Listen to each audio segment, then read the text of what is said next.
मौजूदा सीआईआई अध्यक्ष उदय कोटक ने टाइम्स नेटवर्क से एक्सक्लूसिव बातचीत करते हुए कहा है कि अर्थव्यवस्था को धीरे धीरे खोलने की जरूरत है।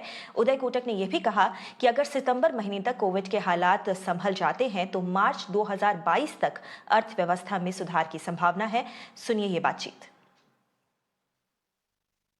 My personal view is this time our opening up has to be very calibrated based on expert advice and specifically focused on our capacity to handle COVID, both in terms of oxygen, hospital beds, and medication.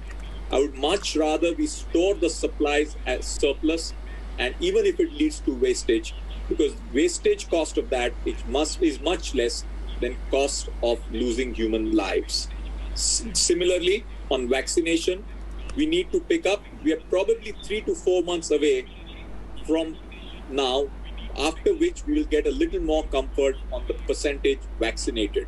Therefore, by the time around September, October, I think we will reach a point where we would have reasonable vaccination plus COVID positive peak cases and immunity thereof for us to be comfortable. Therefore, this 3 or 4 months is crucial in getting the balance between lives and livelihoods. And looking at what COVID 2.0 has done and the fear it has created in the minds of states as well as individuals, I see the opening up as gradual and calibrated as vaccines pick up and hopefully the variants are also under control.